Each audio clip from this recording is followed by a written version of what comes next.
You know, Aaron said something very interesting somewhere in his talk. I think towards the end. He said we have to find some middle ground between the overambitions of the freedom agenda, of the Bush doctrine, and perhaps the lack of ambition of what was the first 5 years of the Obama presidency. What is the Goldilocks formula? That's essentially, you would agree with me, that's what we're looking to do. And let me make two brief suggestions. One of them is this: the purpose of American foreign policy should not be, particularly in the Middle East, should not be to make our dreams come true, because your dreams will never come true when it comes to the Middle East. Not Israel-Palestine, not democracy in Iraq, not development in Afghanistan, not women's rights in Saudi Arabia, not gay rights in Iran, and so on. However, we can have an achievable goal of keeping our nightmares at bay, and we can define what those nightmares are. We don't want Iran to get a nuclear weapon. We don't want ISIS to consolidate a caliphate in northern Iraq and Syria. We don't want the humanitarian disaster of Syria to spiral endlessly and affect all of its neighbors. Okay. How do we calibrate a foreign policy that keeps our nightmares at bay? That is the question. Let's let Paul Pillar respond. You know, Bret's absolutely right that we can't think in terms of what our dreams are in the Middle East, and that's exactly part of what Aaron and I are criticizing. Again, Iraq 2003, the outstanding example, 2003 plus 8.5 years.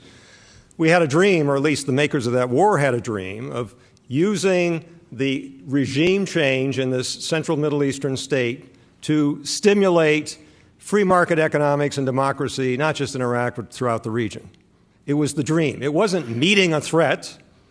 It was trying to use military force to accomplish a more positive objective. And that's one of the ways we went wrong. You know, meeting real threats, absolutely. And Bret gave a couple of excellent examples in his initial presentation, like World War II. We couldn't agree more.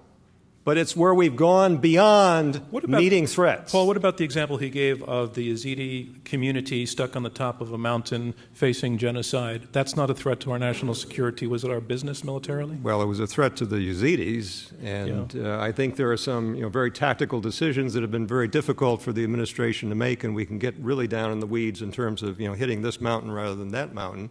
And I don't think Aaron and I are saying, despite the efforts of our worthy opponents to frame the debate in a way that we have to say that every use of military force is for the worst. That's of course not what we're saying. Yeah, may I just try to frame this? Look, we are stuck in a region we cannot transform and we cannot extricate ourselves from.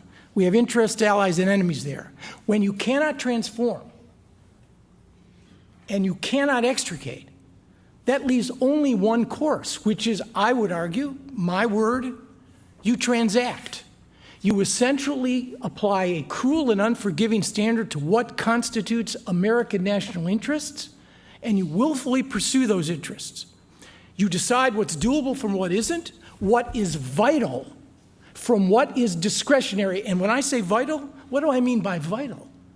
I mean an enterprise in which we are prepared to expend American lives, American treasure, and American credibility.